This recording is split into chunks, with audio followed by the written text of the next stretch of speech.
إن الحمد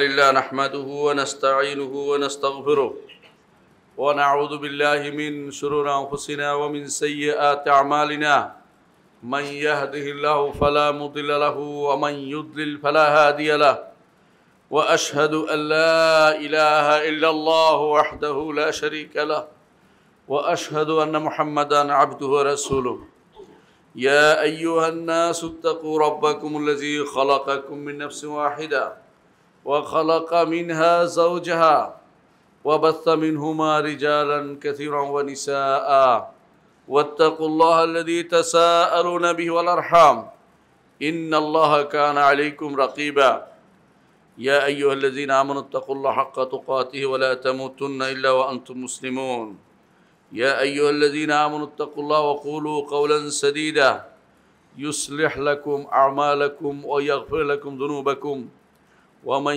يطع الله ورسوله فقد فاز فوزا عظيما أما بعد فإن أصدق الحديث كتاب الله فإن أحسن الحديث كتاب الله وخير الهدي هدي محمد صلى الله عليه وسلم وشر الأمور محدثاتها وكل محدثة بدعة وكل بدعة ضلالة وكل ضلالة في النار أيها الناس اتقوا الله فإن الله عز وجل يخرجكم من كل مأزق بالتقوى সম্মানিত মুসল্লিয়ান কিরাম, আমি আপনাদেরকে আল্লাহ তাকওয়া অবলম্বন করার অনুরোধ জানাচ্ছি। যেই তাকওয়া অবলম্বন করলে যে কোনো বিপদ থেকে আল্লাহ আপনাদেরকে উদ্ধার করবেন। আল্লাহ তাআলা ওয়াদা করেছেন, ومن يتق الله يجعل له مخرجا ويرزقه من حيث لا يحتسب। যে কেউ আল্লাহর তাকওয়া অবলম্বন করবে, আল্লাহ তাকে যে কোনো বিপদ থেকে বের হওয়ার পথ দেখিয়ে দিবেন এবং তার জন্য সীমা গণনাতীত হারে তার জন্য রিজিকের ব্যবস্থা তিনি করবেন। চিন্তার বাইরে তার রিজিকের ব্যবস্থা তিনি করবেন। আমরা আজ বেশিরভাগ মানুষ গুনাহে লিপ্ত হয়েছি রিজিকের চিন্তা করে শুধুমাত্র বেশিরভাগ মানুষ গুনাহে লিপ্ত হয়। আগামী দিন কি খাবো, পরে কি হবে ইত্যাদি। অথচ এই সবের গ্যারান্টি আমার আল্লাহ দিয়েছেন, যেই ব্যক্তি তাকওয়া অবলম্বন করবে তার রিজিকের কোনো কমতি হবে না। সুতরাং যে কেউ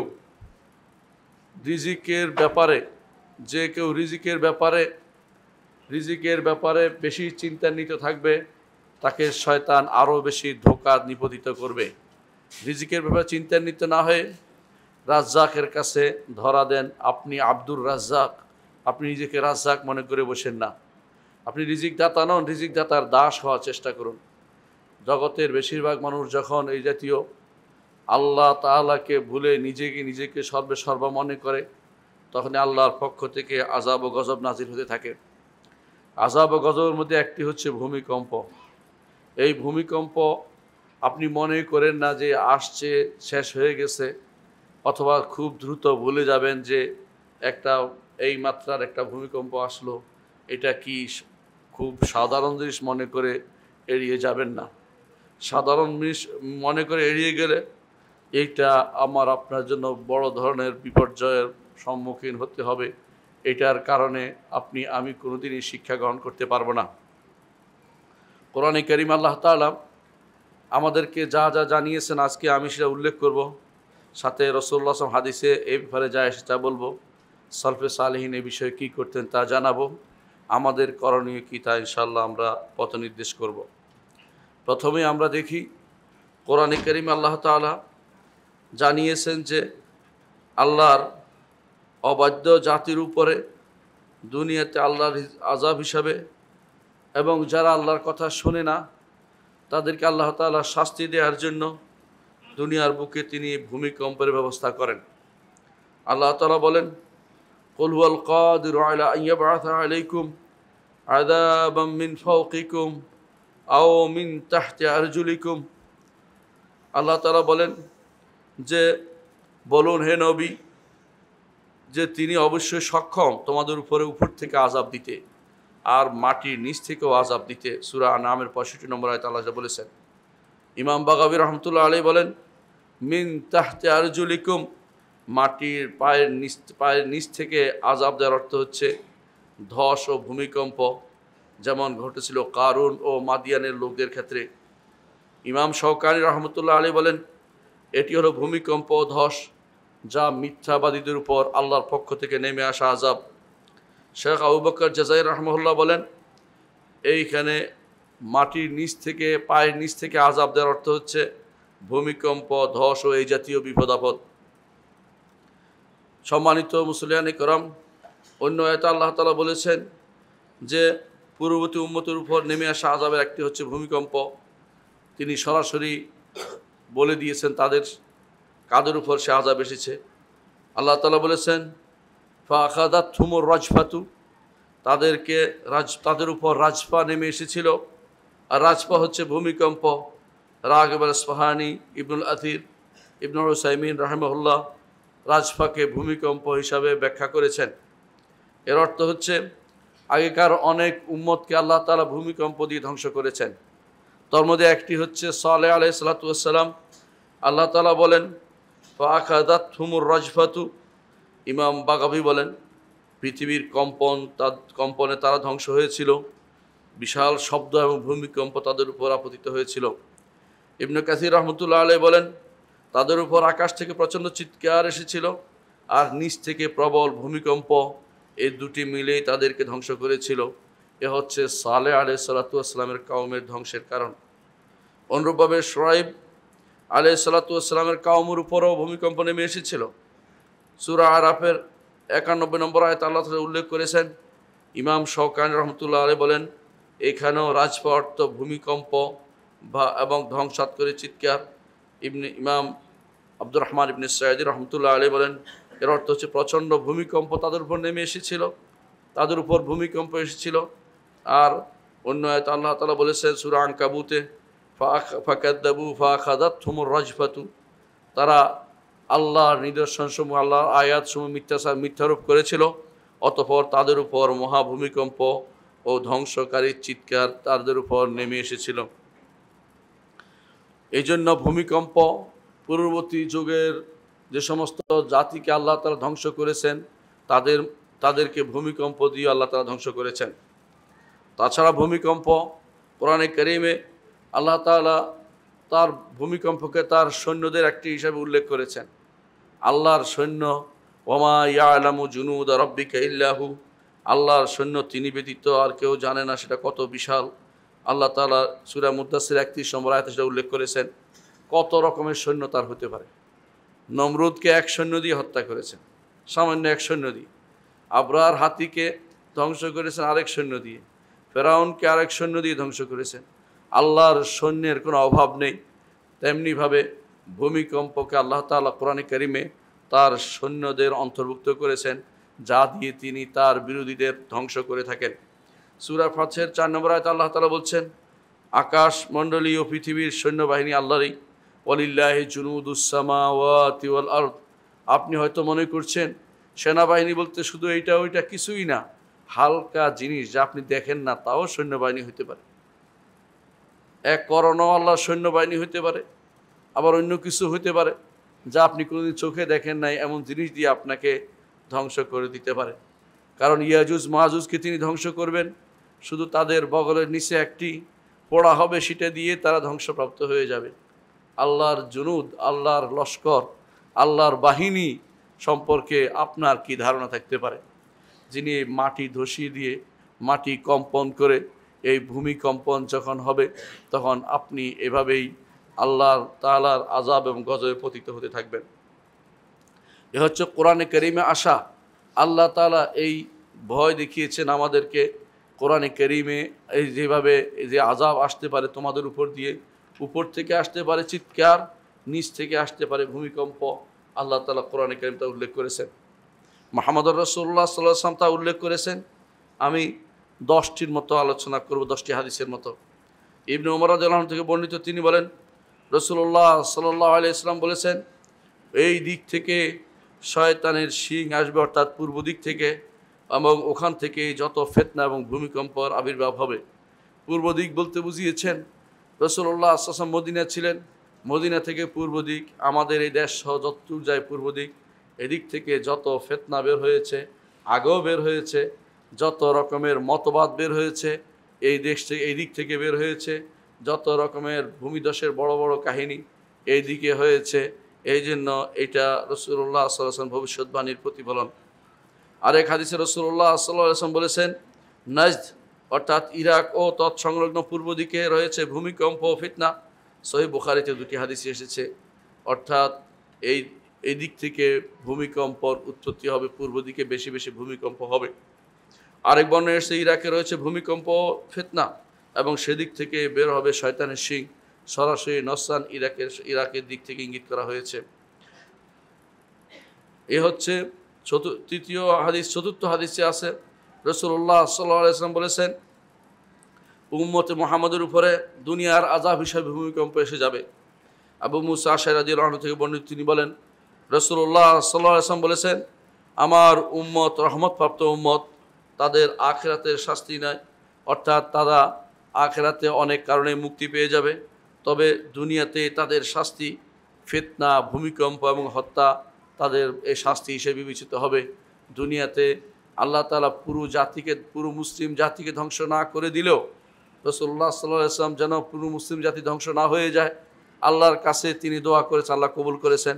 কিন্তু কোনো কোনো অঞ্চল ভিত্তিক সেই শাস্তি আসবে, যার কারণে মুসলিমরা ধ্বংসপ্রাপ্ত হবে, মুসলিমদের একটা বিরাট অংশ ধ্বংসপ্রাপ্ত হবে, ইমানদার কাফের সবাই ডুবে যাবে, এই ভূমিকম্পের মাধ্যমে অনেকেই মারা পড়বে। পঞ্চম এক হাদিসে এসেছে যে ভূমিকম্প হচ্ছে কিয়ামতের আলামত। আবু হুরায়রা রাদিয়াল্লাহু আনহু বর্ণিত, তিনি বলেন রাসূলুল্লাহ সাল্লাল্লাহু আলাইহি ওয়াসাল্লাম বলেছেন, কিয়ামত ততক্ষণ পর্যন্ত প্রতিষ্ঠিত হবে না যতক্ষণ না ভূমিকম্প বৃদ্ধি পায়। ইমাম বুখারী হাদিসটি বর্ণনা করেছেন। ইবনে হাজার রাহমাতুল্লাহ আলাইহি বলেন, ভূমিকম্প তো বহু স্থানে হচ্ছে, কিন্তু হাদিসের অর্থ হচ্ছে ব্যাপকতা ও ধারাবাহিকভাবে বৃদ্ধি পাওয়া, একের পর ভূমিকম্প হতেই থাকা, মানুষের জীবন দুর্বিষহ হয়ে ওঠা, মানুষ চিন্তান্বিত থাকা, মানুষের খাবার দাবার বন্ধ হয়ে যাওয়া, এরকম অবস্থা তৈরি হয়ে যাবে যখন কিয়ামতের আগে এই ভূমিকম্পগুলি হবে। রাসূলুল্লাহ সাল্লাল্লাহু আলাইহি ওয়াসাল্লাম ষষ্ঠ আরেকটি হাদিসে এসেছে, ভূমিকম্প, বিপর্যয় এবং বড় বড় ঘটনাগুলো কিয়ামতের আগে সংঘটিত হবে। আব্দুল্লাহ ইবনে হাওয়ালা রাদিয়াল্লাহু আনহু থেকে বর্ণিত হাদিসে এসেছে, রাসূলুল্লাহ সাল্লাল্লাহু আলাইহি ওয়াসাল্লাম বলেছেন, খেলাফত যখন পবিত্র ভূমিতে নেমে আসবে, অর্থাৎ খেলাফত যখন বাইতুল মাকদেসে চলে যাবে এবং তখনই নিকটবর্তী ভূমিকম্প, বিপর্যয় এবং বড় বড় ঘটনা, তখন কিয়ামত মানুষের কাছে খুব কাছে হবে, এই কথা মুহাম্মদুর রাসূলুল্লাহ সাল্লাল্লাহু আলাইহি ওয়াসাল্লাম আমাদেরকে জানিয়েছেন। আরেকটি হাদিসে এসেছে, কিয়ামতের আগে কিছু মৃত্যু হবে, প্রচুর মৃত্যু হবে এবং সেখানে তারপর থাকবে ভূমিকম্প বছরসমূহ। রাসূলুল্লাহ সাল্লাল্লাহু আলাইহি ওয়াসাল্লাম বলেছেন, তোমাদের মাঝে প্রচুর পরিমাণে মৃত্যু হবে, মুতান অনেক মৃত্যু হবে, তারপর আসবে ভূমিকম্প বছরসমূহ। ভূমিকম্প হতে থাকবে, মানুষ অস্থির হতে থাকবে, সুস্থির হয়ে বসবাস করতে পারবে না। ভূমিকম্প এমন এক জিনিস, আপনি ভালো করে জানেন, কোনো ঘরে সে নিরাপদ না, কোথাও নিরাপদ না। ভূমিকম্প যেখানে থাকুক সে অনিরাপদ, রাস্তায় গেলেও নিরাপদ না, কারণ কোনো কিছু উড়িয়ে এসে তার গায়ে পড়তে পারে বাঁকা হয়ে। ঘরে থাকলেও নিরাপদ না, কোথায় যাবে, পানিতে গেলেও নিরাপদ না, একজন মানুষ কোথাও নিরাপদ নাই। ভূমিকম্প এটা কিয়ামতের আগে বারবার হতে থাকবে বলে রাসূলুল্লাহ সাল্লাল্লাহু আলাইহি ওয়াসাল্লাম জানিয়েছেন। অষ্টম, রাসূলুল্লাহ সাল্লাল্লাহু আলাইহি ওয়াসাল্লাম বলেছেন, মাহাদির আবির্ভাবের সময় বা তার পূর্বে তখন প্রচুর পরিমাণে ভূমিকম্প হতে থাকবে। আবু সাঈদ খুদরী রাদিয়াল্লাহু আনহু থেকে বর্ণিত, রাসূলুল্লাহ সাল্লাল্লাহু আলাইহি ওয়াসাল্লাম বলেছেন, আমি তোমাদেরকে মাহাদির সুসংবাদ দিচ্ছি, যাকে মানুষের মতবিরোধের সময় আসবে তিনি, এবং যখন ভূমিকম্প প্রচুর পরিমাণে হবে তখন তার আগমন ঘটবে। তাই বলে মাহাদি এসেছে এমন দাবি করবেন না, কিন্তু ভূমিকম্প এসে যাচ্ছে এটা বাস্তব কথা। এরপরে কখন আসে আমরা জানি না, এই ধারাবাহিক ভূমিকম্প হয়তো চলতেই থাকবে, অনেক বছর পর্যন্ত মাঝে মধ্যেই আসবে, এই জন্য এ ব্যাপারে সচেতন হওয়া জরুরি। নবম আরেকটি হাদিসে এসেছে, ইমাম তিরমিজি বর্ণনা করেন, ইমরান বিন হুসাইন রাদিয়াল্লাহু আনহু থেকে, তিনি বলেন রাসূলুল্লাহ সাল্লাল্লাহু আলাইহি ওয়াসাল্লাম বলেছেন, এ উম্মতের মধ্যে ভূমিধস হবে, এ উম্মতের মধ্যে মানুষের চেহারা আকৃতি পরিবর্তন হবে, এ উম্মতের মধ্যে কিছু মানুষের মধ্যে চরিত্রগত পরিবর্তন আসবে এবং তাদের উপর পাথর নিক্ষেপ হবে। রাসূলুল্লাহ সাল্লাল্লাহু আলাইহি ওয়াসাল্লাম এই কথা বলার পরে একজন সাহাবী বললেন, ইয়া রাসূলুল্লাহ, কখন সেটা হবে? রাসূলুল্লাহ সাল্লাল্লাহু আলাইহি ওয়াসাল্লাম বললেন, যখন প্রচুর পরিমাণে গান বাদ্যের প্রসার ঘটবে এবং যখন মদ পান করা হবে, আর গান বাদ্যের প্রসার এখন কেমন হয়েছে, এটার নাম হচ্ছে শিল্প নাম দেওয়া হচ্ছে, এটাকে বলা হচ্ছে শিল্প কলা। এবং এর পক্ষে যারা আছে, জায়গায় জায়গায় গান গেয়ে বেড়াচ্ছে এবং মিথ্যা কথা বলে বেড়াচ্ছে, এদেরকে প্যাট্রোনাইজ করা হচ্ছে, এদের জন্য বিভিন্ন রকমের বিল্ডিং তৈরি করে দেয়া হচ্ছে, এদের জন্য রাষ্ট্রীয়ভাবে বরাদ্দ দেয়া হচ্ছে। এর চেয়ে দুর্ভাগ্যজনক কাজ আর কি হতে পারে, যার কারণে আযাব ও গজব আল্লাহর পক্ষ থেকে আসবে। অন্য এক হাদিসে ইবনে মাজাহ রাহমাতুল্লাহ আলাইহি বর্ণনা করে আবু মালিক আশআরী রাদিয়াল্লাহু আনহু থেকে তিনি বলেন, রাসূলুল্লাহ সাল্লাল্লাহু আলাইহি ওয়াসাল্লাম বলেছেন, আমার উম্মতের মধ্যে কিছু লোক মদ পান করবে, মদকে ভিন্ন নাম দিবে, তারা এমনকি তাদের মাথার উপরে গান বাদ্য বাজানো হবে, আল্লাহ তাআলা তাদেরকে জমিনের বুকে ধসিয়ে দিবেন এবং তাদের মধ্যে কাউকে বানর এবং শূকরে পরিণত করে দিবেন। তাদের অন্তরও পরিবর্তন হতে পারে বানর শূকরের মতো, অথবা তাদের চেহারাও পরিবর্তন হতে পারে। দুটাই হওয়া সম্ভব বলে আমরা মনে করি। এই দুটি হাদিস হাসান লিগাইরিহি, অর্থাৎ হাসান হিসেবে গ্রহণ করা যায়, যদিও কোনো ইমাম এগুলি কিন্তু এই দুটাকে দুর্বল বলেছেন। তবে এর অর্থ হচ্ছে এই গুণাগুলি কিন্তু ব্যাপক আকারে ছড়িয়ে পড়ছে, এর মাধ্যমে আমরা আল্লাহর গজব ও আযাবকে যেন আমরা টেনে আনতেছি, আল্লাহর কাছে আশ্রয় প্রার্থনা ছাড়া উপায় নেই। 10 নম্বর আরেকটি হাদিস এসে, খুব লম্বা হাদিস, আমরা সে হাদিসটি উল্লেখ করছি যা ইমাম তিরমিজি বর্ণনা করেছেন, তবে তার সনদটি দুর্বল, আগে বলে রাখছি। হাদিসটি হচ্ছে আবু হুরায়রা রাদিয়াল্লাহু আনহু বর্ণিত, তিনি বলেন, রাসূলুল্লাহ সাল্লাল্লাহু আলাইহি ওয়াসাল্লাম বলেছেন, ইযা তুখিযাল ফাইউ দুআলান, যখন রাষ্ট্রীয় সম্পদকে ব্যক্তিগত সম্পদ মনে করা হবে, ওয়াল আমানাতু মাগনামান, মানুষের আমানতকে গনিমতের মাল মনে করা হবে, অর্থাৎ পাইছি, কেউ আমানত রাখলে সেটাকে মেরে দেওয়ার চিন্তা করা হবে, এবং জাকাতকে মাগরামান, জাকাতকে জরিমানা মনে করা হবে, এবং দ্বীনকে আল্লাহ ছাড়া অন্য কোনো উদ্দেশ্যে দ্বীন শিক্ষা হবে, অর্থাৎ ধর্ম বিবেচিত শিক্ষা হবে, আল্লাহ ছাড়া অন্য কারণে মানুষ দ্বীন তারা শিক্ষা গ্রহণ করবে।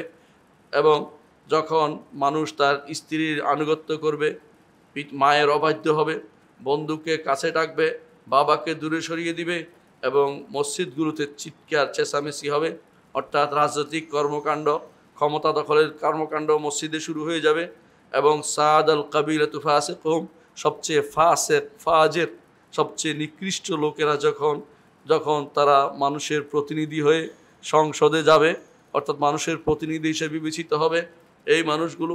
এবং রাসূল বলেছেন, যখন মানুষের মধ্যে জাইমুল কওমে আরদালুহুম, নেতা হবে সবচেয়ে নিকৃষ্ট ব্যক্তি যখন নেতা হবে, এবং মানুষের কাইনাত অর্থাৎ নর্তকীদের প্রাদুর্ভাব হবে, মাআজিফ, এবং গান বাদ্য বেড়ে যাবে, ওয়াশুরিবাতিল খুমুর, এবং মদকে পান করা হবে, এবং উম্মতের পরে যারা আসবে আগের লোকদের তাদের কোনো সম্মান দিবে না, সাহাবা ইকরামের সম্মানের বাইরে চলাফেরা করবে, সম্মান দিবে না। তখন তিনি বলেছেন, ফাল ইয়ারতাকিবু ইনদা যালিকা রিহান হামরা, ওই সময় অপেক্ষা করো লাল একটি বাতাসের, অর্থাৎ এক বড় ধরনের আযাবের, ওয়া জালজালাতান, এবং ভূমিকম্পের অপেক্ষা করো, ওয়া খাসফান, এবং মানুষের মধ্যে ভূমিকম্প এবং ভূমিধস হবে, ওয়া মাসখান, এবং মানুষের চেহারা পরিবর্তন হবে, ওয়া কাদফান, তাদের উপর কোনো কিছু নিক্ষিপ্ত হয়ে তারা মারা পড়বে, ও আয়াতিন, এমন কিছু নিদর্শন আসবে, তাতাবাউ, যেগুলি একটার পর একটা আসতে থাকবে, কানিজামি বালিন কুতা সিল্কু ফাতাতাবা, এমন একটি গলার হারের মতো যা ছিঁড়ে যাওয়ার পরে অনবরত তার দানাগুলি পড়ে যে থাকে, সেভাবে একের পর এক পুঁতির মালা থেকে সেগুলি ছিঁড়ে যায়, সেভাবে সেগুলি পড়তেই থাকবে। হাদিসটি ইমাম তিরমিজি বর্ণনা করেছেন, তবে এর সনদ দুর্বলতা আছে, রুমাইহ নামক মাজহুল বর্ণনাকারী রয়েছেন। তবে উদ্দেশ্য হচ্ছে এই কাজগুলি আমরা এখন দেখতে পাচ্ছি, এই কাজগুলি আপনি হুবহু দেখতে পাবেন বর্তমান অবস্থা। এই সময়ে এর অর্থ হচ্ছে এগুলির কারণে আল্লাহ মানুষকে আযাবে এবং গজবে নিপতিত করেন। বিশেষ করে এই যে ভূমিকম্প আমাদের কাছে এসেছে, সেগুলি এই কারণগুলির বাইরে কোনো কারণ নয়, এগুলিকে আমাদের জানতে হবে এবং বুঝতে হবে এবং সাবধান হতে হবে। সলফে সালেহীন এ ব্যাপারে কী করতেন আমি কয়েকটি উদাহরণ দিচ্ছি। সলফে সালেহীন বলতেন, ভূমিকম্প আল্লাহর পক্ষ থেকে শাস্তি হিসেবে তারা মনে করতেন, ওমর রাদিয়াল্লাহু আনহু শাসনকালে মদিনায় একবার ভূমিকম্প হলে তিনি বলেছিলেন, যদি আবার হয় আমি তোমাদের সঙ্গে এখানে আর বসবাস করব না, কারণ ভূমিকম্প আল্লাহর আযাব ছাড়া কিছুই না। ওমর ইবনে আব্দুল আজিজ রহমতুল্লাহ আলাইহি বলেন, এই ভূমিকম্প আল্লাহর পক্ষ থেকে মানুষের প্রতি শাস্তি। ওমর ইবনে আব্দুল আজিজ রহমতুল্লাহ আলাইহি তিনিও সেটা বলেছিলেন। এর অর্থ হচ্ছে ভূমিকম্প আল্লাহর পক্ষ থেকে শাস্তি। এটাকে শুধু স্বাভাবিক কোনো কিছু মনে করার কোনো কারণ নেই। অনেকে মনে করে মাটির নিচের প্লাট পরিবর্তন হয়েছে, এটা হয় কেন? এটা আল্লাহর শাস্তিরই তো কারণ। আমরা শুধু বাহ্যিক দৃষ্টি দেখছি, এর পিছনের কারণটাকে কখনো খেয়াল করি না। শুধু দেখতে পাই যে এটা হচ্ছে কেন হচ্ছে, এই জিনিসটা যদি খেয়াল না করি তো কীভাবে হবে? অবশ্যই মনে রাখতে হবে এমনি এমনি কোনো কিছু হয় না। আমার রব্বুল আলামিন এইটা দিয়ে আল্লাহ তাআলা আমাদেরকে শাস্তির ভয় প্রদর্শন করেন। তিনি বলছেন, ওয়ামা নুরসিলু বিল আয়াতি ইল্লা তাখওয়িফা, যে সমস্ত নিদর্শন দেখাচ্ছি শুধু তোমাদেরকে ভয় দেখানোর জন্য করছি, যাতে করে তোমরা আল্লাহর দিকে ফিরে আসো। ভূমিকম্প অত্যন্ত ধ্বংসাত্মক বিষয় বলে সালফে সালিহিন মনে করতেন। তৃতীয় যে বর্ণনা আমরা পাই, আবু হুরায়রা রাদিয়াল্লাহু আনহু তিনি বলেন, এক সময় তোমরা এমন একটা সময় দেখবে যখন তোমাদের ঘর বাড়ি কোনো কোনো কিছুই তোমাদের আশ্রয়স্থল হিসেবে থাকবে না, যেগুলি ধ্বংস করে দেবে প্রবল কম্পন। আবু হুরায়রা রাদিয়াল্লাহু আনহু সেটা বলেছেন, অর্থ হচ্ছে আশ্রয়স্থল খুঁজে পাবে না, যেখানে যাও সেটাও তো ভেঙে পড়তে পারে, এমন কোনো জায়গা নেই যেখানে ভেঙে পড়তে পারে না, তোমরা তখন আশ্রয়স্থল খুঁজে পাবে না। আবু হুরায়রা রাদিয়াল্লাহু আনহু থেকে সেটা বর্ণিত হয়েছে। আর ভূমিকম্পের মূল কারণ হচ্ছে গুনাহ, মানুষের অপরাধ। মানুষ যে দৈনন্দিন গুনাহ করে যাচ্ছে, গুনাহকে বেপরোয়া হয়ে যাচ্ছে, মদ খাচ্ছে, সুদ খাচ্ছে, ঘুষ খাচ্ছে এবং মিথ্যা কথা বলছে এবং গান বাদ্য চালু করে দিয়েছে, নিজের ছেলে মেয়েদেরকে গান শিখাচ্ছে, গানের উপরে বেসাতি করছে, মানুষদেরকে গানের প্রতি উৎসাহ দিচ্ছে এবং এটা বিভিন্ন রকমের পড়ানো হচ্ছে, এটাকে বিভিন্ন প্রাতিষ্ঠানিক রূপ দেওয়ার চেষ্টা করা হচ্ছে। এর কারণে আল্লাহর পক্ষ থেকে আযাব ও গজব নাজিল হওয়ার বেশি বাকি নেই। তার মধ্যে একটি হচ্ছে ভূমিকম্প। কাব আহবার রাহিমাহুল্লাহ বলেন, মানুষ যখন জমিনে গুনাহ করে তখন জমিন আল্লাহর ভয়ে কেঁপে ওঠে, জমিন আল্লাহর ভয়ে কেঁপে ওঠে। ইবনুল কাইয়িম রাহিমাহুল্লাহ বলেন, গুনাহর প্রভাবে জমিনে ধস ও ভূমিকম্প ও বরকত হানি নেমে আসে। ইবনুল কাইয়িম রাহমাতুল্লাহ আলাইহি যেটা বলেছেন, অর্থাৎ গুনাহর প্রভাবেই, আমাদের গুনাহর প্রভাবে জমিনে ভূমিধস, ভূমিকম্প এবং জমিনের বরকত কমে যাচ্ছে। প্রশ্ন করতে পারেন, আল্লাহ তাআলা কেন ভূমিকম্প সৃষ্টি করেছেন? ভূমিকম্প সৃষ্টি করার কয়েকটি কারণ কোরআন এবং সুন্নাহ ভিত্তিক সালফে সালেহিন বক্তব্য ভিত্তিক কিছু কারণ আমি উল্লেখ করব। এক নম্বর কারণ হচ্ছে পরীক্ষার জন্য। তিনি মানুষকে যাচাই করেন কে আল্লাহর পক্ষে আসবে কি আসবে না।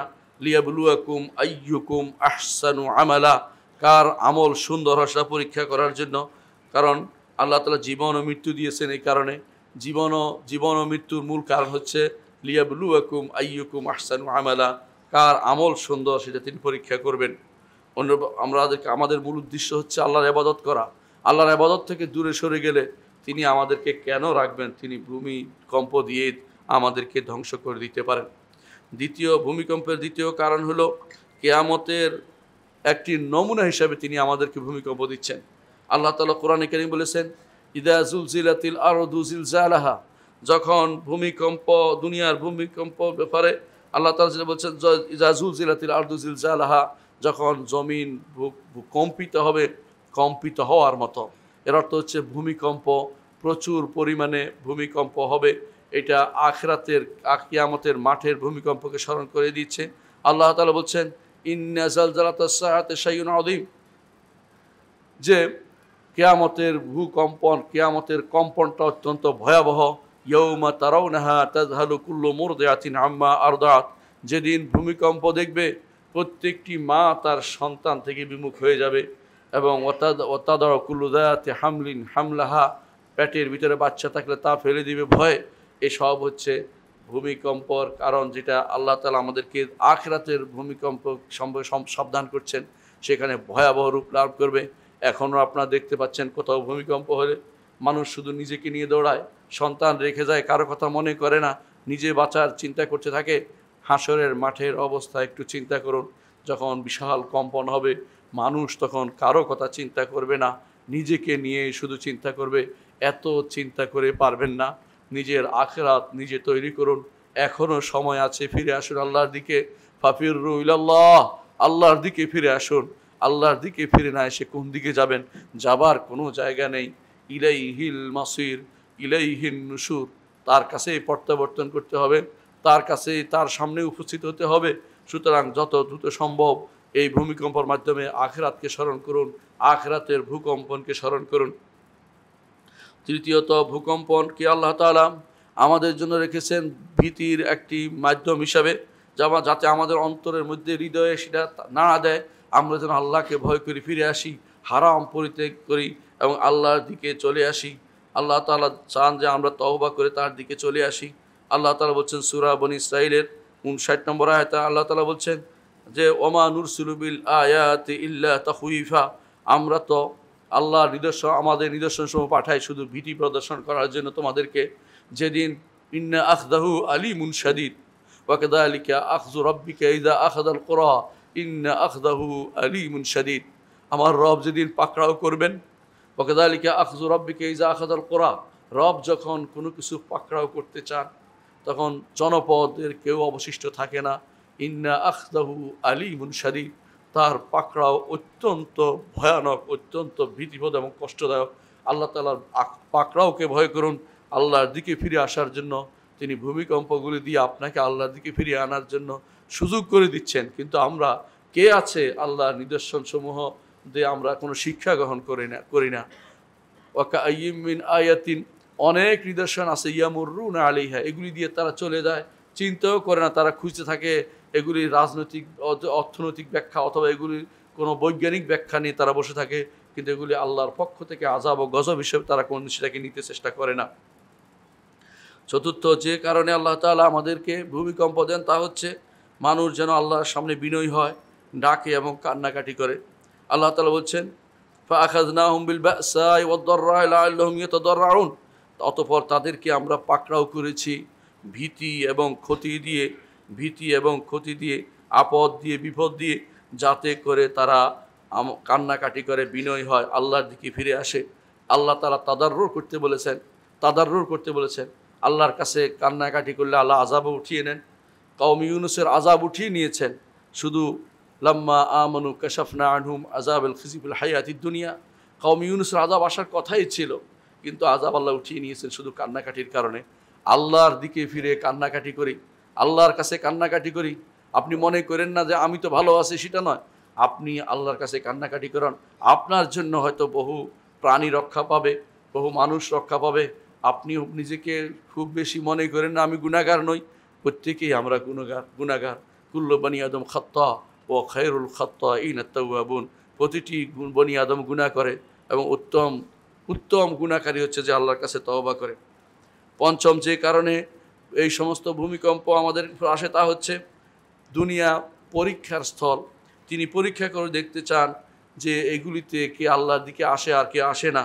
এই পরীক্ষার মধ্যে প্রতিদান যেহেতু প্রতিদানের জন্য দিবেন না, এই জন্য তিনি চান যে আমাদের কিছু ভয়ের মধ্যে রাখতে, আমাদেরকে কিছু ক্ষুধার মধ্যে রাখতে, আমাদের কিছু বিপর্যয়ের মধ্যে রাখতে। আল্লাহ তাআলা বলছেন ওয়ালানাবলুয়ান্নাকুম বিশাইইম মিনাল খাউফি ওয়াল জু' ওয়া নাকসিম মিনাস সামারাত ওয়া মিনাল আনফুসি ওয়াস সামারাত ওয়া বাশশিরিস সাবিরিন। আল্লাহ তাআলা বলছেন যে তোমাদেরকে আমরা অবশ্যই পরীক্ষা করব ভয় দিয়ে মিনাল খাউফি ওয়াল জু', ক্ষুধা দিয়ে, ওয়া নাকসিম মিনাল আমওয়াল ওয়াল আনফুসি ওয়াস সামারাত, আনফুস ওয়াল আমওয়াল, তোমাদের কিছু ফলাদি তোমাদের কমিয়ে দিব, তোমাদের জন মানুষদের কমিয়ে দেব এবং তোমাদেরকে দুনিয়াতে এই শাস্তির মাধ্যমে তিনি চান আমাদের পরীক্ষা করতে। ওয়ালানাবলুয়ান্নাকুম, সুতরাং দুনিয়ার পরীক্ষার মধ্যে আমাদের তিনি ফেলতে চান, কারণ তিনি আমাদেরকে এর মাধ্যমে আমাদেরকে তিনি কোনো না কোনোভাবে আল্লাহ তাঁর দিকে ফিরিয়ে নেওয়ার জন্য তিনি আল্লাহ তাআলা ফিরিয়ে নিতে চান। এখন হয়তো আপনি বলতে পারেন ভূমিকম্প দেখা যাচ্ছে মুসলিমদের দেশে বেশি হয়, কাফের দেশে কম হয়। কথা ঠিক নয়, কাফের দেশেও ভূমিকম্প হয়, কাফেরদের জন্য ভূমিকম্প আছে, কিন্তু সেটা হচ্ছে তাদের জন্য আযাব। কিন্তু মুসলিমদের জন্য ভূমিকম্প হয়, কখনো আযাব হয়, কখনো ফিরে আসার কারণ হয়, আল্লাহর দিকে ফিরে আসার মাধ্যম হিসেবে আল্লাহ তাআলা ভূমিকম্প দেন। দুটার মধ্যে পার্থক্য অবশ্যই আমাদেরকে করতে হবে। কারণ বলতে পারেন মুসলিম দেশে বেশি হয় কেন? কারণ নবীদেরকে আল্লাহ বেশি পরীক্ষা করেন, তারপর যারা ভালো মানুষ তাদেরকেও পরীক্ষা করেন। এই জন্য ইমানদারদেরকে, যারা ভালো মানুষ তারা বিপদে চলে যাচ্ছে দেখে আল্লাহ তাআলা পরীক্ষা করে তার দ্বীনের দিকে তাকে ফিরিয়ে আনতে চান। এই জন্য তিনি তাদেরকে বিভিন্নভাবে বিপদ আপদ দেন। সপ্তম যে কারণে আল্লাহ তাআলা মানুষদেরকে এই মানুষের মধ্যে বিপদ আপদ দেন তা হচ্ছে যে আল্লাহ বান্দার প্রতি অত্যন্ত দয়ালু। কখনো যদি কঠিন হয় বুঝতে হবে যে সেটাও বান্দার জন্য, ঈমানদার বান্দার জন্য কঠিন হিসাবে নয়। কারণ আযাব আসলে সবাইকে নিয়ে সবার উপরে আসে, কিন্তু যখন আযাব থেকে মুক্তির বিষয় আসে তখন ঈমানদাররাই শেষ পর্যন্ত বেঁচে যায়। এবং কি তারা যদি মারাও পড়ে তখন তারা তাদের নিয়ত অনুসারে হাশরের মাঠে উঠবে, অর্থাৎ তাদের ভালো থাকলে সেই আমল আখিরাতে কাজে লাগবে। কিন্তু আল্লাহর আযাব ও গজব ব্যাপক আকারে মানুষের উপর পড়ে। আর একটি কারণ আল্লাহ তাআলা বলছেন যে এটা আল্লাহর পক্ষ থেকে নির্ধারিত জিনিস, এ থেকে বাঁচার কোনো পথ নেই। আল্লাহ তাআলা তিনি এই ভূমিকম্পকে আমাদের উপর আগে থেকে নির্ধারণ করে রেখেছেন। এ থেকে বাঁচতে হলে আমরা যদি বেশি বেশি করে আল্লাহর কাছে এর থেকে আশ্রয় প্রার্থনা করি, আমাদের উপরে এই ভূমিকম্প আসবে না। যদি আশ্রয় প্রার্থনা না করি অথবা আল্লাহর কাছে আশ্রয় না চাই, তাহলে হয়তো ভূমিকম্প লেখাই হয়েছে, আমরা এইভাবে ধ্বংস হয়ে যাব। তাকদীরের মাসলাতে এইভাবে বুঝতে হবে যে আমাদের আল্লাহর দিকে ফিরে আসার অর্থ হচ্ছে আমাদের ভালো লেখা হয়েছে, ফিরে আসি নেই অর্থ খারাপ লেখা হয়েছে। কি লেখা হয়েছে সেটা আমরা জানি না। যদি বেশিরভাগ মানুষ খারাপের দিকে চলে, বুঝতে হবে আমাদের ভবিষ্যৎ ভালো নেই, আমাদের তাকদীরে ভালো কিছু লেখা নেই। আমরা তাকদীরের মধ্যে যা লেখা হয়েছে আমাদের জন্য খারাপ হিসাবে দেখা দিবে, যদিও আল্লাহ তাআলার নির্ধারণে কোনো খারাপ কিছু নেই। ইমাম ইবনে কাইয়্যিম রাহমাতুল্লাহ আলাইহি বলেন যে আল্লাহ তাআলা পৃথিবী বান্দাকে দেখিয়ে দিতেন চান যে তার এত নেয়ামত ভোগ করার পরেও মানুষ কেন আল্লাহর বিরুদ্ধে চলে যাচ্ছে, এটা তিনি দেখিয়ে দিতে চান যে তোমাদের শাস্তি কত ভয়াবহ হতে পারে। তিনি আরও বলেন, কখনো আল্লাহ পৃথিবীকে নিঃশ্বাস নেওয়ার অনুমতি দেন, এতে বড় ধরনের ভূমিকম্প সৃষ্টি হয়, এতে আল্লাহর বান্দারা ভয় পায়, আল্লাহর দিকে ফিরে আসে, পাপ থেকে বিরত হয় এবং আল্লাহর কাছে ক্ষমা চায়, কোনো রকম অভিযোগ দেয় না। অনুরূপভাবে আল্লাহ তাআলা কোরআনে কারীমে বলেছেন, লা ইউসআলু আম্মা ইয়াফআলু ওয়া হুম ইউসআলুন। আল্লাহ তাআলা কী করছেন আপনার প্রশ্ন করার অধিকার নেই। ভূমিকম্প তিনি দিবেন, কিন্তু আপনাকে প্রশ্ন করবেন কেন, ভূমিকম্পের কারণ তোমরা কেন হলে, তিনি দিবেন অবশ্যই। লা ইউসআলু আম্মা ইয়াফআলু ওয়া হুম ইউসআলুন, তিনি কেন দিছেন এই প্রশ্ন করতে পারবেন না, কারণ তিনি তার রবুবিয়তের সর্বসর্বা, তার প্রভুত্বের সর্বসর্বা, সেখানে কারো প্রশ্ন করার অধিকার নেই। শেখ আব্দুল আজিজ বিন বাজ রহমতুল্লাহ আলাইহি আমাদেরকে ব্যাপারে বলে কিছু নসিহত করেছেন। তার মধ্যে তিনি বলেছেন যে এগুলি হচ্ছে আল্লাহর পক্ষ থেকে আযাব ও গজব।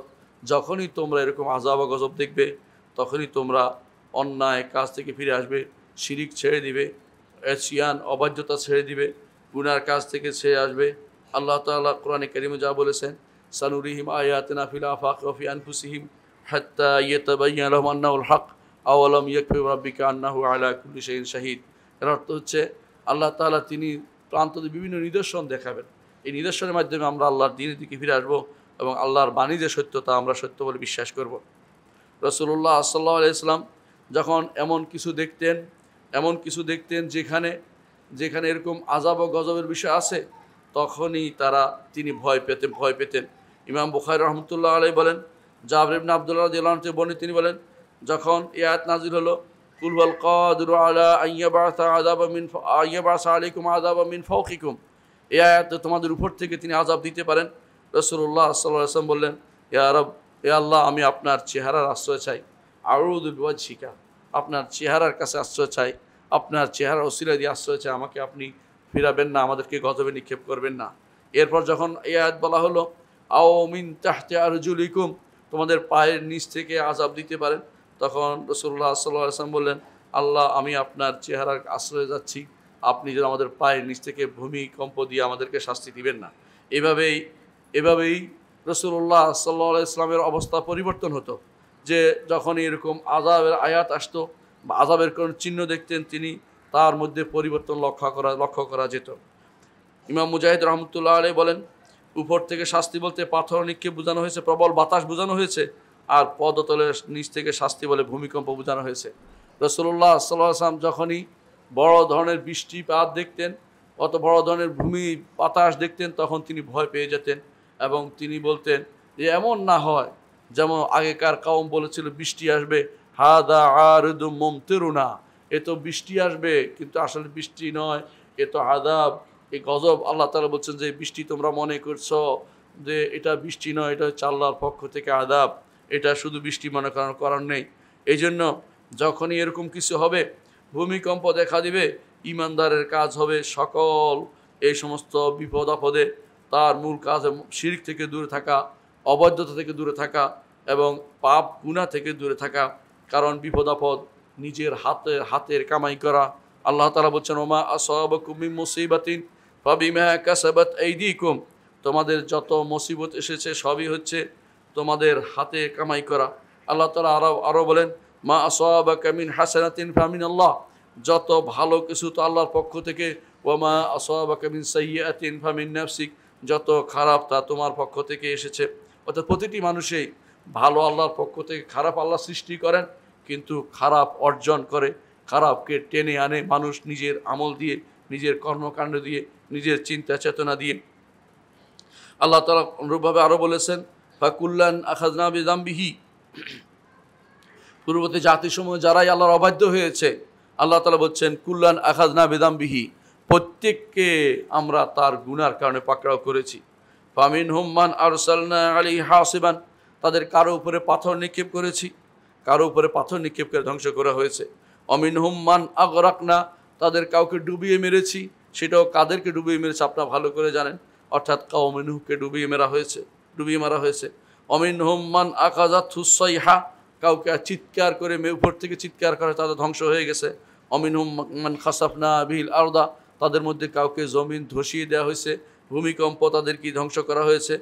অমিনহুম মান আগরাকনা, এবং তাদের মধ্যে কাউকে ডুবিয়ে দেওয়া হয়েছে। ওমা কানাল্লাহু লিয়াযলিমাহুম ওয়ালাকিন কানু আনফুসাহুম ইয়াযলিমুন, আল্লাহ কারো উপরে জুলুম করেন না, মানুষ নিজের উপরে নিজে জুলুম করে থাকে। এই অবস্থা আমাদের কি করণীয়? মুসলিম এবং অমুসলিম প্রত্যেকেই আল্লাহর দিকে ফিরে আসা উচিত। মুসলিমদেরকে তওবা করে ঈমান এবং তওবা করে ফিরে আসা উচিত, অমুসলিমদেরকেও ঈমান এবং তওবা করে ফিরে আসা উচিত। কার অপরাধে যে পুরা জনপদ ধ্বংস হয়ে যাবে কেউ জানে না, এই জন্য অন্যায় করার সুযোগ কাউকে দেওয়া উচিত নয়, এটা বন্ধ করা উচিত। প্রথমেই তওবা করা উচিত।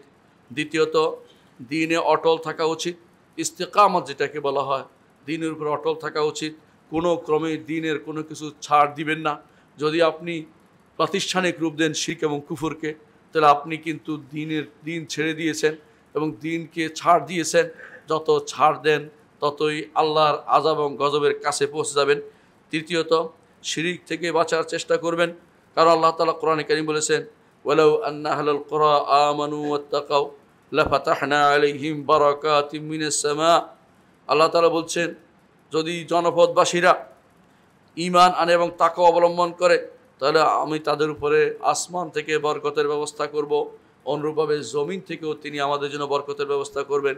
ওয়ালাকিন কাযযাবু, কিন্তু তারা যখন আল্লাহ তাআলার উপর আল্লাহর ঈমান আনতে তারা অস্বীকার করলো, অথবা আল্লাহর তাকওয়া অবলম্বন করতে তারা দূরে সরে গেল, কাযযাবু ফাআখাযনাহুম, তাদেরকে পাকড়াও করলাম, বিমা কানু ইয়াকসিবুন, তারা যা অর্জন করতো সেটা দিয়ে তাদেরকে পাকড়াও করলাম।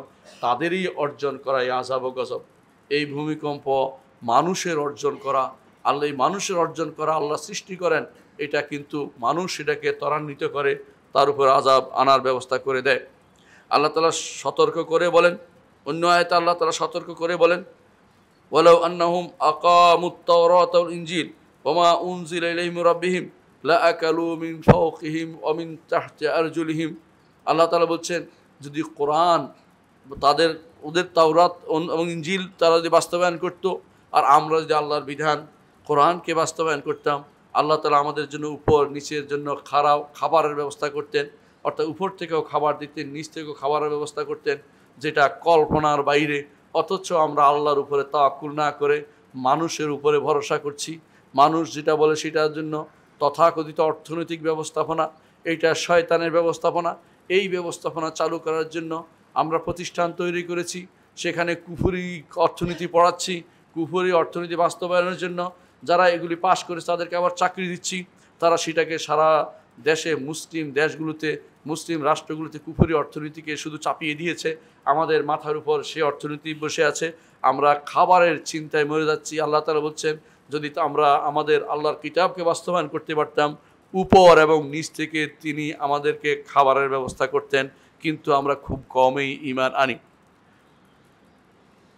মালিক ফাহাদ রহমতুল্লাহ একদিন তিনি মদিনা ইউনিভার্সিটিতে এক আলোচনায় বলছিলেন যে আমার বাবা যখন আল্লাহর বিধান প্রতিষ্ঠা করে তখন আমাদের কোনো পেট্রোল ছিল না, আমাদের কোনো খাবারের ব্যবস্থা ছিল না, আমরা কোনো জায়গায় রাতের বেলা যাইতাম যে কোনো অভাবে মানুষ কিছুই নাই, শুধু হয়তো কয়টা ছাগল পালছে, এরকম মরুভূমি এলাকায় ঘুরে ঘুরে দেখতাম মানুষের কষ্ট, কিন্তু কিছু করার ছিল না। সে সময়ও তাঁর বাবা অর্থাৎ আব্দুল আজিজ ইবনে আব্দুর রহমান আল ফয়সাল রাহিমাহুল্লাহ তিনি সেই সময় আল্লাহর বিধান বাস্তবায়ন করেছেন, সেটার ফল পেয়েছে, তিনি পান নাই, তার সন্তানরা পেয়েছে। আবার যদি কেউ আল্লাহর দিন থেকে দূরে সরে যায়, আল্লাহ তাআলাও তার রহমতকে উঠিয়ে নেবেন, আযাব দিয়ে পূর্ণ করে নেবেন। এই জন্য আল্লাহ তাআলার দিকে যত ফিরে আসবেন, আল্লাহ অবশ্যই আপনাকে রিজিকের ব্যবস্থা করবেন, যেটা আপনি কল্পনা করেন নাই, ধারণা করেন নাই, সেখান থেকে আপনার জন্য তিনি রিজিকের ব্যবস্থা করবেন। কিন্তু আমরা এই জন্য আল্লাহর দিকে ফিরে আসা উচিত, দিনে অটল থাকা উচিত। কোনো ক্রমেই কোনো কিছুর ওসিলা দিয়ে আল্লাহর দিন থেকে দূরে সরা আমাদের জন্য বৈধ হবে না। আল্লাহ তাআলা অন্যত্র আরও বলেছেন, আফা আমিন আহলুল কুরা আন ইয়াতিয়াহুম বাসুনা বায়াতান হুম নাইমুন, জনপদবাসী কি নিরাপদ হয়ে গেছে? অর্থাৎ জনপদবাসী কি আমাদের দেশ, যেখানে মানুষ থাকে, যেখানে মানুষ বসবাস করে, সে মানুষ কি নিরাপদ হয়ে গেছে যে রাতের বেলা ঘুমিয়ে থাকবে, এই সময় তাদেরকে ধ্বংস করে দেওয়া হবে? অর্থাৎ আল্লাহর গজব আসবে রাতের বেলা। ঠিক রাতের বেলাও ভূমিকম্প হয়, শুধু দিনের বেলায় ভূমিকম্প হয় না। ঘুম থেকে হয়তো আপনি উঠতেই পারবেন না, দেখবেন যে জাতি পুরোটাই ধ্বংস হয়ে গেছে, বাড়িসহ শেষ হয়ে গেছে, সব এরকম নিঃশেষ হয়ে গেছে, কিছু করার নেই। আপনিও গেছেন, সবাই গেছে, কেউ বাকি নেই, পরিবার শুদ্ধ শেষ হয়ে গেছে।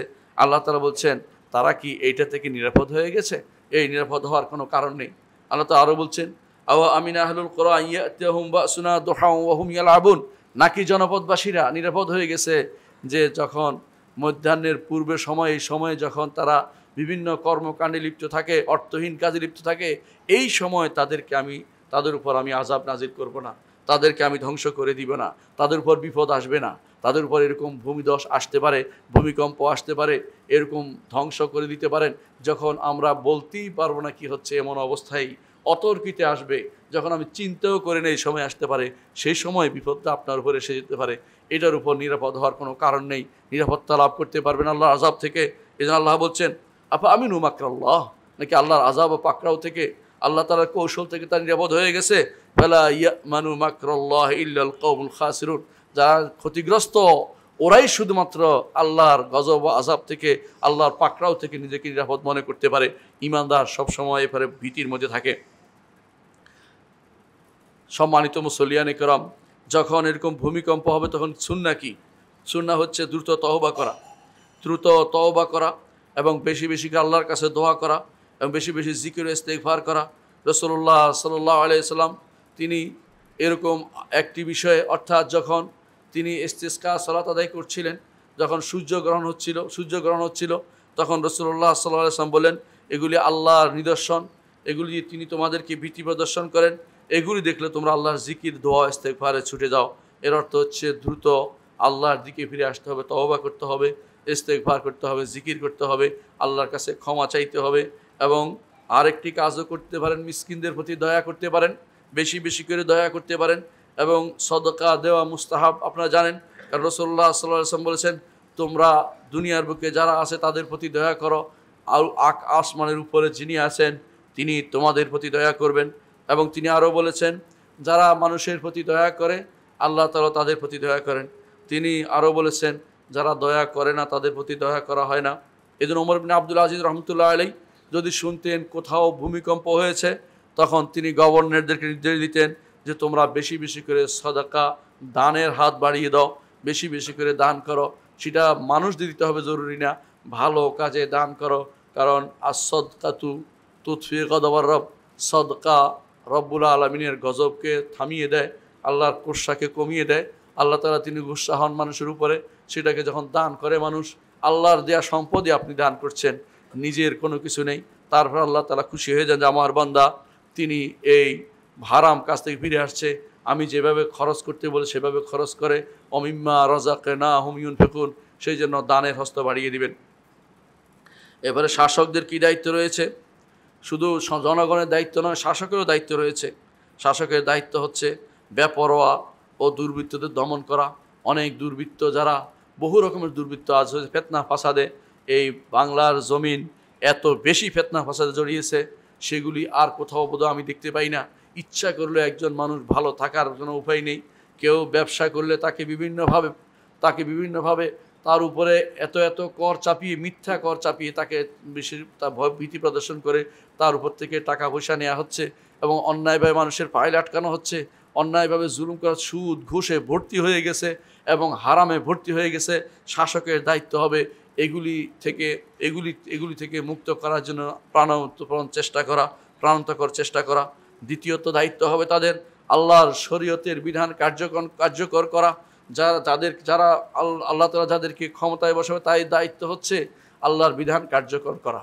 আল্লাহর বিধানকে যারা কার্যকর করবে না, তারা আল্লাহ তাআলা কার্যকর ক্ষমতা থাকার পরেও করবে না, তারা অবশ্য প্রথমে গুনাহগার।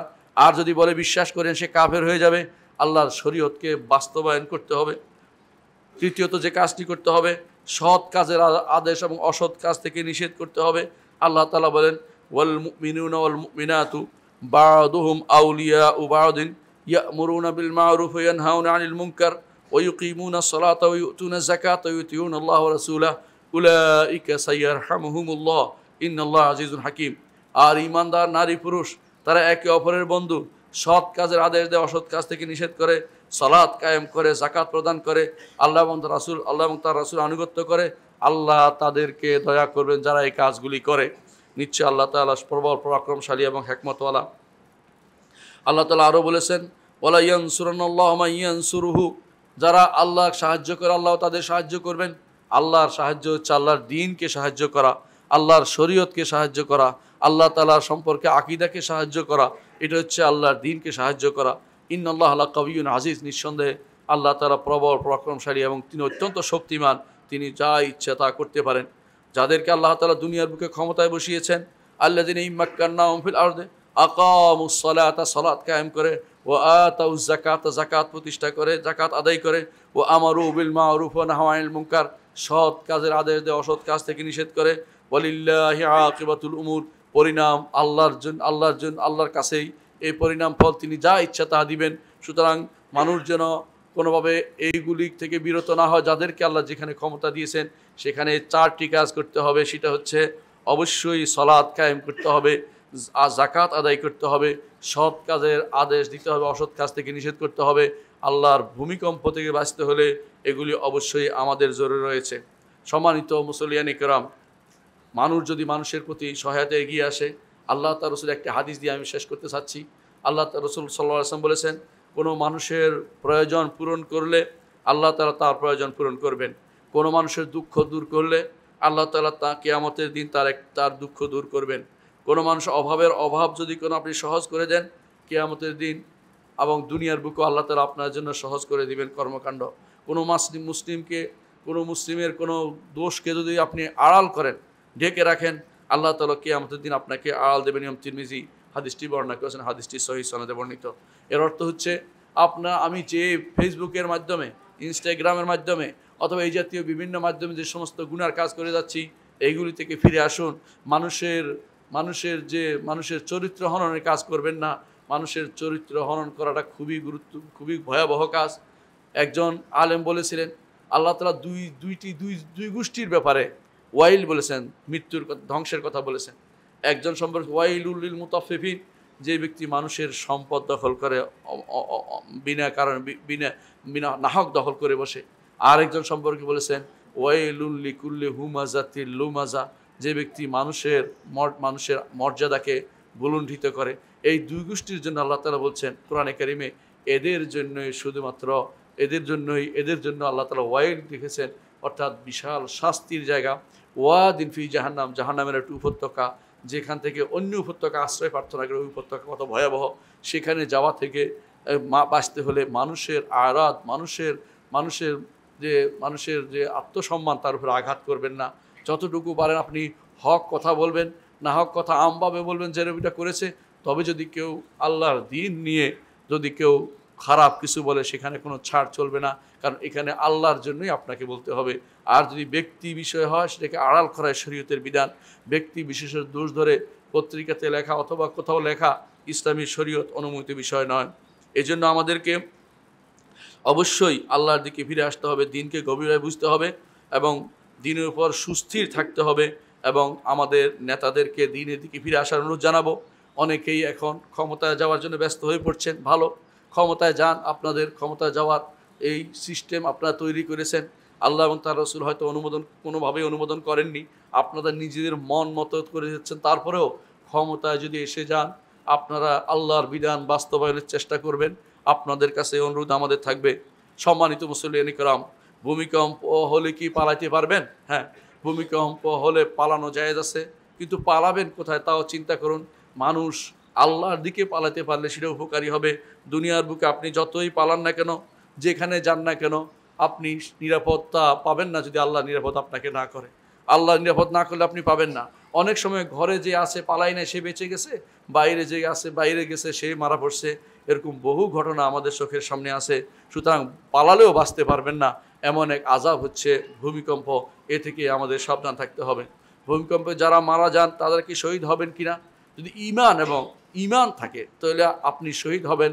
এটা মুহাম্মদুর রাসূলুল্লাহ সাল্লাল্লাহু আলাইহি ওয়াসাল্লাম বলেছেন যে যারা পেটের পীড়ায় মারা যায় তারা শহীদ হয়, প্লেগে যারা মহামারীতে মারা তারা শহীদ হয়, ডুবে মারা গেলে শহীদ হয়, ধ্বংসস্তূপে মারা গেলে শহীদ হয়, আল্লাহর পথে মৃত মারা গেলে তিনিও শহীদ হন। এই পাঁচটির ব্যাপারে হাদিসে, তার মধ্যে অর্থ হচ্ছে উপর থেকে ভূমিধসের কারণে যদি কোনো মানে ঈমান থাকে আর মারা যায়, শহীদের মর্যাদা সে পাবে।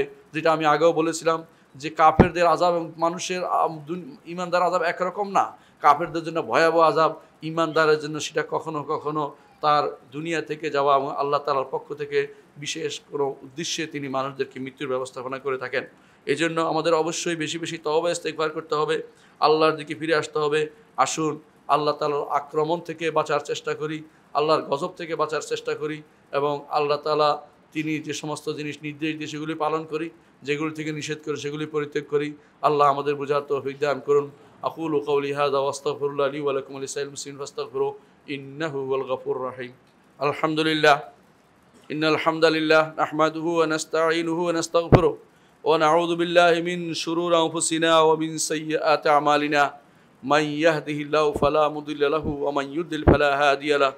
وأشهد أن لا إله إلا الله وحده لا شريك له وأشهد أن محمدا عبده ورسوله। সম্মানিত মুসল্লিয়ান কিরাম, বলছিলাম যে এই বিপদ আপদ যখন আসে যত বেশি করে সম্পদ দান করা উচিত, যত বেশি করে সম্পদ দান করা উচিত। যতই দান করবেন আল্লাহর আযব এবং গজব থেকে বাঁচার একটা পথ আল্লাহ তাআলা আপনাকে করে দিবেন। আল্লাহ তাআলা যদি নিয়েও যান আপনার জন্য ভালো ব্যবস্থাপনা রাখবেন। এই জন্য আপনাদের কাছে অনুরোধ থাকবে কিছু দান করবেন। প্রতিটি বিপদ আপদ দেখলেই দান করতে থাকবেন। আল্লাহ হয়তো এর উসিলে আপনাকে বাঁচিয়ে দিবেন। বিপদ আপদ দেখলেই দান করবেন। আমাদের এই মসজিদটি সালাফি মসজিদ এবং আপনি জানেন যে এটা প্রতিষ্ঠিত হয়েছে বিশেষ আল্লাহ তাআলার খাস রহমত, যে যারা এটাকে জায়গা দান করেছেন, ঘর করেছেন, করতেছেন। এখানে কিছু জিনিস অভাব আছে, আপনার অভাবটা পূরণ করে এগিয়ে আসুন। 35,000 টাকা করে 14,000 ইট বাকিতে আনা হয়েছে। 4,90,000 টাকা বাকি রয়েছে। কোম্পানি চাপ দিচ্ছে টাকা দেওয়ার জন্য। তাছাড়া 4 তলা থেকে থাই এবং টাইলসের কাজ বাকি রয়েছে। আপনাদের অনেকেই আছেন, হয়তো একজনও দিতে পারেন, ভাগ করেও দিতে পারেন। হয়তো একজনে যে আমি 1,000 বা 14,000 বা আমি 5,000 ইট দিতে পারি, অথবা থাইয়ের কাজটা করে দিতে পারি, বা আমি কিছু করে দিতে পারি। এগুলি সদাকাতুন জারিয়া, স্থায়ীভাবে থাকবে এবং এগুলি যতদিন সালাত আদায় করে আপনার সদাকা জারিয়া হবে। এই মসজিদ যতদিন থাকবে সদকা জারি হতেই থাকবে। আপনাদের কাছে অনুরোধ থাকবে এই বিষয়ে এগিয়ে আসুন। আমার বিশ্বাস আপনারা অনেকেই পারবেন। এগিয়ে আসুন, এই মসজিদের কাজে এগিয়ে আসুন। যে কেউ মসজিদের কোনো কিছু বানাবে, সামান্য একটু জায়গা যেখানে সালাত আদায় করে, আল্লাহ তাআলা তার জন্য জান্নাতে একটি ঘর বানাবেন। সুতরাং এগিয়ে আসুন, এই কাজের জন্য আপনাদের কাছে অনুরোধ থাকবে। আর আমরা আজকে যে বলেছি যে ভূমিকম্প আসতে পারে, ভূমিকম্প দিয়ে মানুষের প্যানিক সৃষ্টি করবেন না। শুধু আল্লাহর দিকে আল্লাহর দিকে ফিরে আসবেন। কথায় কথায় ভূমিকম্প হবে, এগুলি বলে মানুষকে ভীতি শুধু ভীতি দেখাবেন না। ভূমিকম্প হবে, হতে পারে, আরও হবে, সামনেও হবে। আমরা শুধু আল্লাহর দিকে ফিরে আসার কথা বলবেন, ইস্তেগফারের কথা বলবেন, ক্ষমা চাওয়ার কথা বলবেন, এটা জরুরি। কিন্তু ভূমিকম্প হয়ে কি করতে হবে? এই জন্য ভূমিকম্প প্রতিরোধ করবে। ভূমিকম্প কীভাবে প্রতিরোধ করবে? আল্লাহর আযাবকে প্রতিরোধ করার ক্ষমতা কারো নেই। কেউ যদি মনে করে আমরা ভূমিকম্প প্রতিরোধ করব বা আগে খবর পাইলে প্রতিরোধ করতে পারতাম, এরা আসলে এখনো ঈমানদার হইতে পারে নাই। এরা প্রতিরোধ করতে পারবে না কোনো কিছুই। তবে ভূমিকম্পের সময় কিছু মানুষকে কিভাবে সেভ করা যায় চেষ্টা করতে পারে শুধুমাত্র। এইটা ছাড়া প্রতিরোধ করবে যে ব্যক্তি বলে আল্লাহ আযাব ও গজবকে, তারা ঈমানের সাথে সম্পৃক্ত ব্যক্তি নয়, তারা ঈমান হারা হয়ে যেতে পারে এরকম কথার কারণে। আল্লাহ আমাদেরকে বোঝার তৌফিক দান করুন। আলা ওয়াসাল্লু আলা সাইয়্যিদিল বাশারিয়া মুহাম্মদ ইবনে আবদুল্লাহ কামা আমারা আল্লাহু আযজা ওয়া জাল্লা ফি কিতাবিহি ওয়া তান্না বিমালাইকাতিহি মুসাব্বিহাতুল কুদসি ওয়া তাল্লাতা বিকুম আইয়ুহাল মুমিনুন ফাকালা তাআলা মুখবিরা ওয়া আমিরা ইন্না আল্লাহা ওয়া মালাইকাতাহু ইউসাল্লুনা আলান নবী ইয়া আইয়ুহাল্লাযিনা আমানু সাল্লু আলাইহি ওয়া সাল্লিমু তাসলিমা ওয়া ক্বালা আন-নবী সাল্লাল্লাহু আলাইহি ওয়াসাল্লাম মান সাল্লা আলাইহি মারতান সাল্লাল্লাহু আলাইহি বিআশরান আল্লাহুম্মা সাল্লি আলা মুহাম্মদ ওয়া আলা আলি মুহাম্মদ কামা সাল্লাইতা আলা ইব্রাহিম ওয়া আলা আলি ইব্রাহিম ইন্নাকা হামিদুম মাজিদ আল্লাহুম্মা বারিক আলা মুহাম্মাদিন ওয়া আলা আলি মুহাম্মাদিন كما باركت على إبراهيم وعلى آل إبراهيم إنك حميد مجيد اللهم ارض عن الخلفاء الراشدين أبي بكر وعمر وعثمان وعلي وأن سائر الصحابة والتابعين رضوان الله عليهم أجمعين اللهم اغفر لنا ولإخواننا الذين سبقونا بالإيمان ولا تجعل في قلوبنا غلا للذين آمنوا ربنا إنك رؤوف رحيم اللهم اغفر لنا أجمعين আল্লাহ আমাদের সবাইকে আপনি ক্ষমা করে দিন। আল্লাহ আমাদের মধ্যে যারা মারা গেছে তাদের ক্ষমা করে দিন। আমাদের এক ভাই দোয়া চেয়েছেন, তিনি মারা গেছেন, তাকে আল্লাহ আপনি ক্ষমা করে দিন। তিনি সহি আলেম ছিলেন, তাকে আপনি ক্ষমা করে দিন। আল্লাহ আমাদের কোনো আলেম দিন মারা গেছেন গত কয়েক সপ্তাহে, তাদেরকে আপনি ক্ষমা করে দিন। তাদের ভালো নেক আমলগুলো কবুল করুন। আল্লাহ তাদের ভুলগুলি আপনি ক্ষমা করে দিন। আল্লাহ তাদের যে রেখে যাওয়া দিন ইসলামের নির্দেশ সেগুলি মানার চলো তৌফিক দান করুন। আল্লাহ আমাদেরকে আপনি ক্ষমা করে দিন। আল্লাহ আমাদের যে সমস্ত বিপদ আছে তা আমাদের সরিয়ে দিন। আমাদের সন্তানদেরকে দিনের উপর রাখুন, আমাদেরকে দিনের উপর রাখুন। আল্লাহ আমাদের উপর যে সমস্ত আযাব ও গজব আপনি দিচ্ছেন, আল্লাহ এগুলি থেকে আমাদেরকে দূরে সরিয়ে দিন। আল্লাহ এগুলি আমাদের থেকে দূরে সরিয়ে দিন। আল্লাহ আমাদের থেকে আযাব থেকে বাঁচিয়ে দিন। আল্লাহ ভূমিকম্প থেকে আমাদেরকে বাঁচান। আল্লাহ আমরা যেন আপনার দিকে ফিরে আসতে পারি তৌফিক আমাদের দিন। আল্লাহ আমাদের সমস্ত নেক আমল আপনি কবুল করুন। আল্লাহ আমাদের সমস্ত নেক আমল আপনার জন্য খালেস করে দিন। আল্লাহ আমরা ভুল করতে পারি, আপনি আমাদের ক্ষমা করে দিন। আল্লাহ আমাদের ভুল করেছি, আমাদের ক্ষমা করে দিন। আমাদেরকে আযাব ও গজব দিয়ে ধ্বংস করে দিবেন না। اللهم اغفر وارحم وانت خير الراحمين عباد الله رحمكم الله إن الله يأمر بالعدل والإحسان وإيتاء ذي القربى وينهى عن الفحشاء والمنكر والبغي يعظكم لعلكم تذكرون ولذكر الله أكبر الله يعلم ما تصنعون